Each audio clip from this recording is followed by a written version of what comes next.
warahmatullahi wabarakatuh. Perkenalkan, nama saya Siti Aina Furdayati. Saya guru di SMA Solihin Bandungan serta mahasiswa PPG Daljab Batch 3 di LPTK UIN Salatiga NIM 27030253888. Di sini saya akan menyampaikan materi tentang meneladani tokoh ulama yang mendunia. Selamat menyaksikan. Assalamualaikum warahmatullahi wabarakatuh. Waalaikumsalam warahmatullahi wabarakatuh. Selamat pagi anak-anak. Pagi. Bertemu kembali dengan saya di secara pembelajaran pendidikan agama Islam. Nanti kita akan belajar tentang meneladani jejak langkah ulama Indonesia yang mendunia. Sebelum pelajaran, kita akan berdoa dulu dan kita pembiasaan untuk membaca Asmaul Husna. Silakan salah satu dipimpin untuk berdoa. Ya, doa mulai.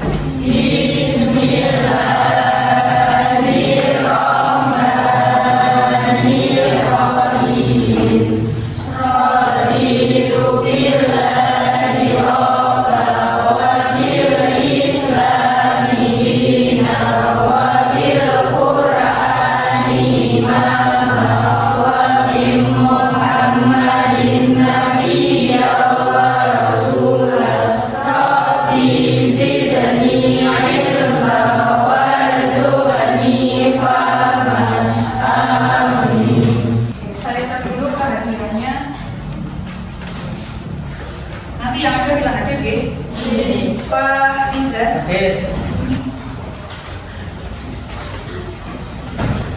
Pelajaran pagi ini kita akan membahas tentang meneladani jejak langkah ulama Indonesia.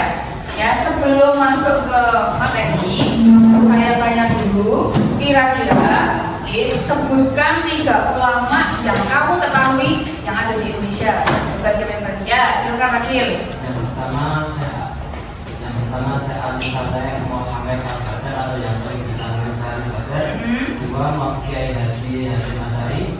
3 Kiai Haji Wahab Mas'ud. Ya, betul. Oke, bagus jawabannya. Salah satu atau dari beberapa ulama yang terkenal di Indonesia atau yang tidak asing di telinga kalian. Terus yang kedua, coba saya tanya lagi. Apakah kalian tahu bahwa ada ulama Indonesia yang ternyata mendunia? Siapa yang bisa menjawab? Ya, silakan Imam. Ya, Syekh Nawawi Al-Badani. Bagus ya jawabannya. Syekh Nawawi Al-Badani itu ulama Indonesia yang memang terkenal itu sampai seluruh dunia. Ya, selain beliau itu kelahiran di Indonesia, beliau ini juga pernah menjadi imam Masjidil Haram. Selain itu juga menjadi syekh. Ya, jadi syekh itu gelar untuk orang yang biasa mengajar atau menjadi guru besar di Masjidil Haram.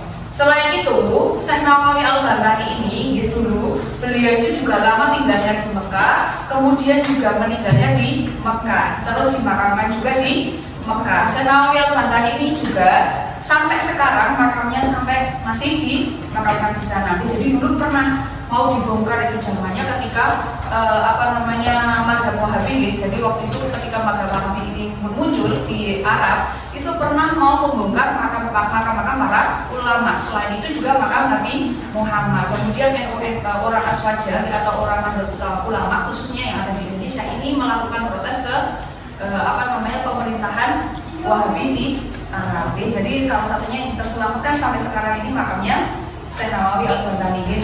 Nah, yang pertama saya jelaskan dulu tujuan pembelajarannya. Jadi saya harapkan nanti setelah kalian mempelajari bab ini, yang pertama peserta didik dapat mengidentifikasi minimal 3 tokoh ulama yang ada di Indonesia dan yang mendunia secara benar. Terus yang kedua, peserta didik dapat menjelaskan latar belakang pendidikan dan perjalanan intelektual ulama tersebut dengan detail. Nah, sebelum nanti kita masuk ke diskusi kelompok, silakan kalian perhatikan video ini. Saudara, saat ini saya sedang berada di Masjid Jami Al-Anwar, maktab tua yang sejarah ada di kota Batu. Masjid Jami Al-Anwar dia berada di Jalan Mas Manan Al-Hiyati, Kelurahan Kampung, Cabang Batu Selatan, pas terawat dan aktif sebagai salah satu ibadah umat muslim di Kota Lombok. Usianya yang sudah ratusan tahun, Masjid Jami Al-Anwar yang sebagai masjid tertua di sejarah ini sudah melewati berbagai generasi. Salah satunya pasca rusak ibadah Syariah pusat Krakatau pada tahun 1830 silam. Kitab-kitab yang berusia ratusan tahun ini tersimpan dan disusun rapi dan biasa menjadi salah satu lokasi kunjungan wisata religi oleh umat. Itu kalau tidak salah itu 1111 Masehi kemudian ditulis. Kemudian kita aturan di Al-Quran itu. Terus yang selanjutnya sekarang kita akan membentuk kelompok, oke? Jadi sudah sesuai ya seperti ini kelompoknya.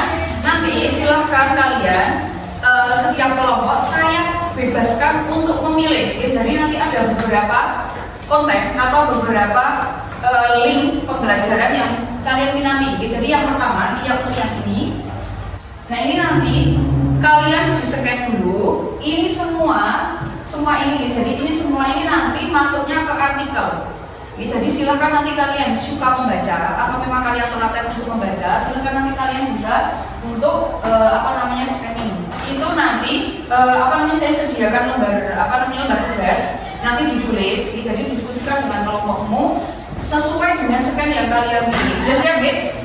Silakan setiap kelompok atau wakilan per kelompok untuk menyekan. Terus nanti 3, 4, 5, 1 dulu gak apa-apa.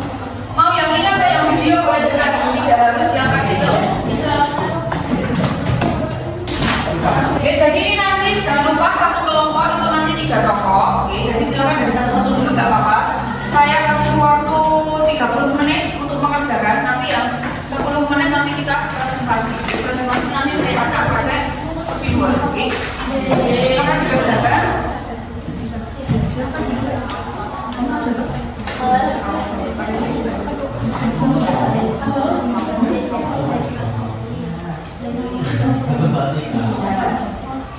Ini nanti di atas. C.H. Hasyim Asy'ari pergi ke berbagai pondok pesantren terkenal di Jawa Timur saat itu. Nah, jadi ulang diturunkan belum puas atas pengetahuan yang didapatkan dari pondok pesantren. Bukan, karyanya berarti dicari di sini ya, yaitu Mawon tadi. Nah ini nggak usah.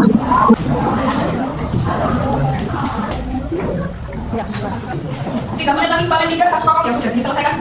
Kita akan pakai sini. Kelompok 5. Kelompoknya ya.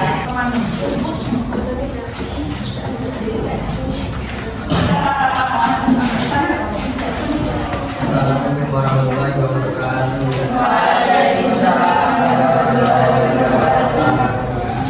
Karya-karya dari Kiai Haji Hasyim Asy'ari. Yang pertama yaitu At-Tibyan fi Al-Ahkam Muwatta'at Al-Ahkam wa Al-Gharib wa Al-Sibwan. Kitab ini selesai ditulis pada hari Senin 20 Syawal 1260 Hijriah dan kemudian diterbitkan oleh Muktabah Al-Turat Al-Islami pesantren di Iran. Kitab tersebut berisi penjelasan mengenai pentingnya membangun persaudaraan di tengah perbedaan serta memberikan penjelasan atau bahayanya memutus tali persaudaraan. Yang kedua, Muqaddimah Al-Qanun Al-Asasi fi Jam'iyah Nahdlatul Ulama. Kitab ini berisikan pemikiran Kiai Haji Hasyim Asy'ari terutama berkaitan dengan NU. Yang maaf, Assalamualaikum warahmatullahi wabarakatuh. Oke, sekarang untuk kalian untuk silakan dipresentasikan semuanya. Assalamualaikum warahmatullahi wabarakatuh. Waalaikumsalam warahmatullahi wabarakatuh.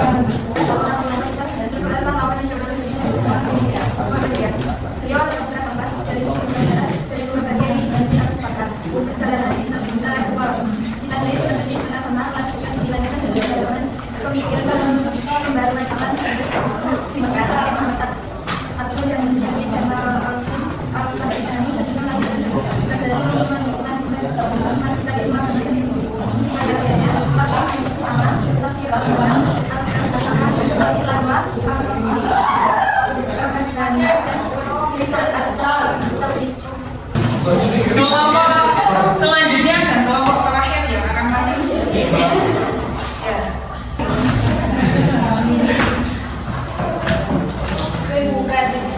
Assalamualaikum warahmatullahi wabarakatuh.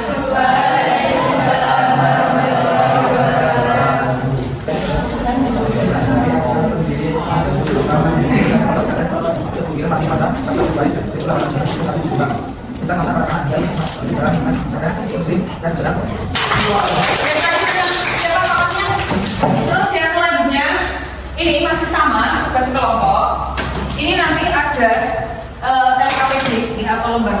untuk kalian. Nanti kalian potong, jadi dipotong-potong, terus ditempelkan di sini. Jadi kalian bisa milih bebas.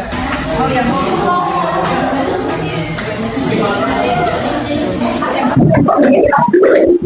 namanya juga sebenarnya nggak apa-apa.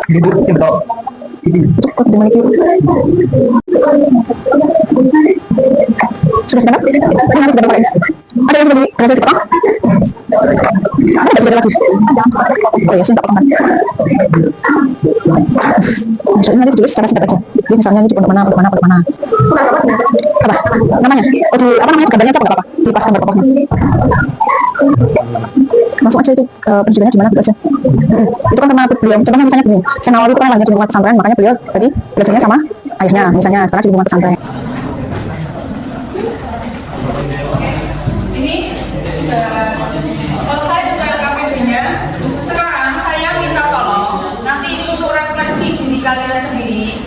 Nanti saya memberikan lembar refleksi satu anak satu.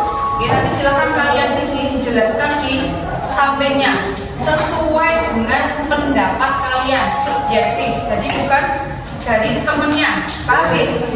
Jadi utarakan apa yang ada, apa yang kamu rasakan selama pembelajaran pada pagi ini.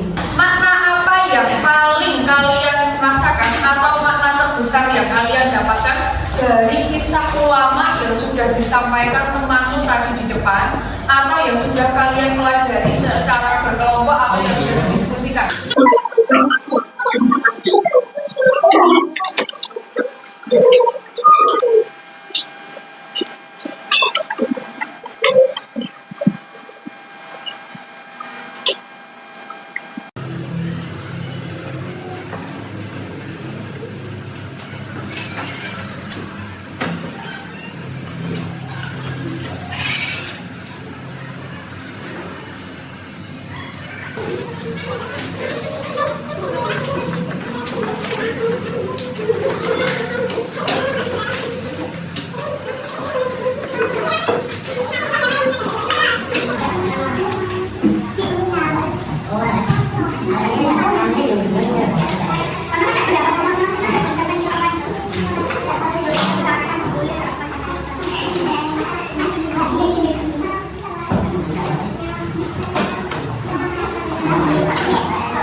Digunakan contohnya tadi ada yang menyampaikan risalatul nahdlatul ulama atau ahlus sunnah wal jamaah masih digunakan seperti itu. Ada lagi tadi yang taklim itu juga masih digunakan sampai sekarang.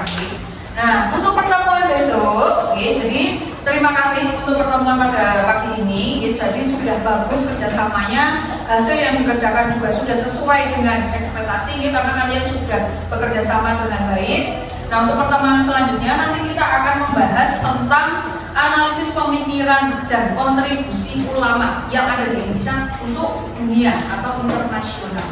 Oke, kalau sudah saya tutup untuk pertemuan pada pagi ini. Mari kita tutup akhiri pembelajaran pada pagi ini dengan membaca hamdalah bersama-sama. Alhamdulillahirabbil alamin. Terima kasih atas perhatiannya. Kurang lebihnya saya mohon maaf. Wabillahi taufiq wal hidayah. Assalamualaikum warahmatullahi wabarakatuh.